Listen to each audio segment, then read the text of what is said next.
Aloha. Hey, is this Dave? I'm sorry? Is this Dave? It is. What's up, Johnny? Hey, man. How you doing? I'm good. I haven't talked to you in a while. Yeah. I know that voice anywhere. How's your trip so far? It's great. You just did some fishing, huh? Yeah. That's cool. Were you on the Big Island? Big Island, yep. Kona side? Yep. Dig it. That's cool.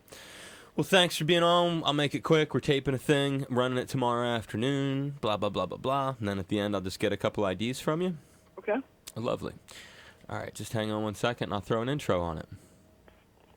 It's Dave Lawrence, the Workforce Afternoon, and today we welcome back a guest who is not only in town tonight at Pipeline Cafe, but who is celebrating a win at the Grammys from just days ago, where he scored Best Rock or Rap Gospel Album for his latest release, Turn Around. He's a distinctive, talented, really nice guy we are proud to have back on the Workforce Afternoon for his second appearance. It is the great Jonny Lang. Aloha, Johnny. Oh, man. Thank you so much. How you doing? I'm doing good, man, and welcome back to the big show. Thanks for taking a few minutes. Absolutely. It is hard to think of a time when I've had a guest on who is just coming off such a cool, prestigious moment as getting a Grammy. Congrats on that. Thank you. What's that all about? Were you there in the place? Yeah, I was actually there, and they handed out the award that I happened to win before the televised segment. And so I wasn't on TV or anything, but which is, I guess, where most of the awards are handed out. But it was great. It's just an honor, to be recognized like that, and I'm just very happy about it. Is it hard to think of who's going to be on your thank you list, or is that something you work out way in advance? I was thinking about that. I was thinking of trying to, come up with some kind of a list, but I figured I'd just make a mental note and make it quick. I think I could tell that the people who were lingering up there were kind of not, struggling to think looked upon so well, so I just wanted to get in and out. Yeah, that was another question I had. But isn't there? Don't you feel like if you just wing it, right, and you forget a crucial person who you couldn't have gotten the record together without, wouldn't that suck? It would. I think I got the main ones, and I asked everybody afterwards. I'm like, did I miss anybody? And they said no. I think you said everybody you needed to say so. Because I definitely think the idea of having a note for that is probably a good thing. Because you could probably end up being very upset with yourself if you left out, like, let's just say Ahmet Erdogan or something like that. Right. Yeah, I think you're right, and maybe I should have, but I think it turned out okay, nevertheless. How much time did they give you to do it? Did they tell you? Did they say you're going to have 2 minutes up there? It's kind of this unsaid thing because you're in the pre-televised part, so they kind of want to keep it, as concise as they can, so they can make, because they got to move it along, right? Exactly. So they don't really even tell you. They don't say you've got 30 seconds, you have a minute. They don't script it that much. No, nobody. How disorganized? I would think they'd be like, "All right, kid, you have 30 seconds. Make it good." Yeah, no, nobody prompted me one way or another. So that's cool. Who'd you run into at that? Who you were either friends with or who was an inspiration? Oh man, there were tons of people, and I didn't spend all that much time there actually because we had to get ready and come to the islands here. So sure. But I just ran into you. Meet people over the years, and like who? Who'd you run into there? Well, let me think for a minute. Yeah, people like this kind of stuff. Well, Robert Randolph was one of the people. Nice. Yeah, he was actually the one who presented me with the award. Dig it. And see the things that they don't show on TV that we're learning about from you. That's the important stuff here. And Robert Randolph, in addition to him, who else? Anyone else you can think of? Israel Houghton, which is he's one of my favorite singers, one of my favorite gospel artists. I've become friends with just recently, and he was there, and who else? I sat next to Peter Frampton, which is really cool. Hey, how cool is that? You sat next to Frampton at the thing? Yeah, how cool is that? Dude, that is large, man. Yeah. That's really cool, especially being a guitar playing cat like you. Yep. That's really That's really something else. Looking back, what was the most meaningful aspect about making this record Turn Around, which has really, really done a nice job for you? Oh, thanks, man. I think, well, the most meaningful aspect of it is just, I think on this record, I had a lot more to do with the songwriting, and I think a lot more of my personal, things that are close to my heart made it on this album, more so probably than previous albums. And so that was a big step for me, and just, something I'm happy about. Is it indicative of a shift in your life, the title Turn Around? Yeah, absolutely. Yeah, I've over the last 6-7 years, my relationship with God has become the most important thing in my life, and I'm just so grateful for the things that He's done for me, that I just I want to give Him credit for it. And what's led you towards Him? The successes you've had? Has there been tough experiences? What has galvanized your faith like that? Well, there's a whole lot of things, and really it's such a long story to make it probably make sense. But in short, I was just heading in a pretty destructive direction in my life, and Jesus just saved me out of it. That's the best I can explain it. And it was something that was just so amazing to me, because I never really was a fan of organized religion, or I hated Christianity, and people would try to tell me about Jesus, and I just was not into it. But I said, if He's real, He's going to have to show Himself to me. So, and basically that's exactly what happened. So, how did He show Himself to you? Well, again, long story, but basically it was just a moment in time where I knew that He was God, and I was not.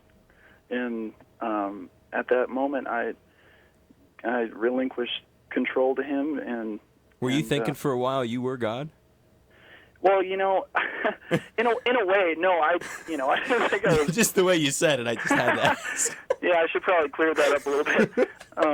No, I didn't think I was God. There were a lot of things that were God. Like music was my God before. Sure. And it was the thing I worshipped, and there were a lot of other things in my life that were, so much more important to me than they should have been. Priorities, reorganizing the priorities, so to speak. Yeah, exactly. And so, and again, I never thought I'd be having a conversation like this back then, but I don't think people listening expected to hear you having a conversation like this today. Sure. And so, but there it is, nonetheless. No, I think it's huge. You've got guts to just say it like that, and especially that there is a shift in your life, hence the title Turn Around. And how old are you now, Johnny? I'm 26. Just turned 26 on the 29th. Jesus, man. Living a hell of a life, man. People are listening to this guy. He's rushing out of the Grammys to go to Hawaii on tour. It's like, it's pretty outrageous. No better place to be, man. I love it here. No better groove than to be doing that with your life. What's your favorite thing to do out here in the state that you've played in so many times? We're usually here for a week or maybe a little more at a time, and the first few days I just try to not do anything and let the islands just do what they do to people. It makes you relax, and it makes you laid back, and it's something I need from time to time. So, but other than that, I love to fish. What did you just did a fishing trip before we taped this thing? What were you did you catch anything? Yeah, we caught a couple small fish. Like what? Nothing too big. We caught a couple names? skipjack, tuna, and we caught a mahi. So nice. We're gonna eat him later on tonight. So. Are you really? Yeah. Listen to my man. And a couple things, and I'll let you go. Two final things or thoughts. I was talking to who's the guy who set this up for me? A cat back in Boston, Greg. Your manager or whatever? Yeah. Or whatever. And that's where I was prior to being moved out here.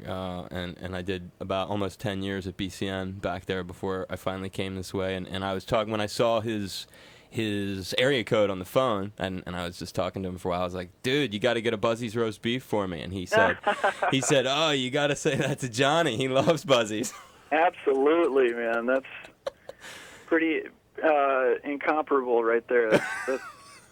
That's the place to go in Boston. You've been eating those a long time, huh? Yep. Really? You get horseradish on that thing or barbecue sauce? Absolutely, horseradish. You gotta have the horseradish, huh? Right. I don't think you've done a Buzzies right unless it has horseradish. That's right. That's cool. Well, dude, you gotta grab one of those the next time you're through, and think of me as you're savoring it, because I really miss those. Oh man. You promise you'll do that? I will do my best to remember. Yeah, you really gotta have an extra one when you're there. All right, man. Get a couple. In your of them. honor. Yes, thinking of Dave. Even if you're not, you're like, I don't remember his name, but this DJ in Honolulu who used to live here, and I'm having extra horseradish just because he wanted me to. And then the final thought, and I'm sort of ending all of my interviews recently with this one, and it's an interesting way to wrap things up because you never know what it will get out of people, especially you. We have a bunch of reunions coming this year, and you being a very big music fan, I'm curious, of these bands, and I will name for you the bands that are confirmed right now to be going out on the road. I'm curious which you're most interested in seeing. Genesis is going out on the road, the Genesis reunion. The Police going out on the road. The Van Halen reunion with Dave, 3/4 of the original VH. The Mob Rules lineup of Black Sabbath. All of these bands heading out in 2007. And Jonny Lang, which would you be most interested in seeing? You know, it's pretty close between Police and Genesis, but I would have to say the Police is just kind of the cream of the crop of the reunion bands this year. That's a hot one, and I got to agree, because I've basically seen the Mob Rules Sabbath, I've seen the Genesis, never seen the VH. I'd say the VH and the Police are my two, neck and neck. Now, I'm assuming from your age you've never seen the Police. I've never seen the Police live, no. You've seen Sting, though, probably? Yep. You've met him, probably?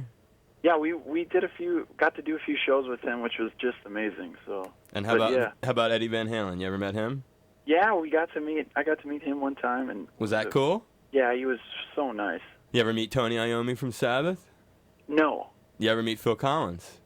No. All right, but you met a few of those cats in there, and you've done gigs with Sting. Well, very good. Jonny Lang, ladies and gentlemen, going on the record as the Police being his number one draw, correct? Yes. All right, and you know what you could do? I'm just thinking out loud with you, Johnny. If you plan your timing right and you go to Boston around July 28th, you can catch the Police at Fenway Park, and then you head over to Buzzies and get a roast beef. That would be ideal. That would be heaven on earth right there. Johnny, it's great talking to you, dude. I could have you on the show forever. You're just like the easiest dude in the world to talk to. A big mahalo to a guy known in the music industry as a truly good guy, Jonny Lang. He is tonight at Pipeline Cafe here in Honolulu. He is tomorrow at the Kona Brewing Company, Big Island, and Kona. Johnny, thanks for being on, dude. Thank you, man. I appreciate it. Did you have fun? I did, absolutely. And you're not just bullshitting me. No, man, you're great to interview with. So. Hey, everybody, this is Jonny Lang, and I've waited a long time to say these very special words. Dave, it's 4:20. Hey, everybody, this is Jonny Lang, and your radio's set for the big man. Aloha, everybody, this is Jonny Lang, and you're enjoying the Workforce Afternoon with my buddy, Dave Lawrence. I think you've done wonderful. And, dude, good luck with your life. You're living large out there. Right on, man. Thank you very much. And I appreciate, again, having you on the show. It was a lot of fun. I'm running this at 4 tomorrow. Cool. Sounds good, man. Be safe, Johnny. All right. Thank you. Aloha, brother. Take care. Bye-bye.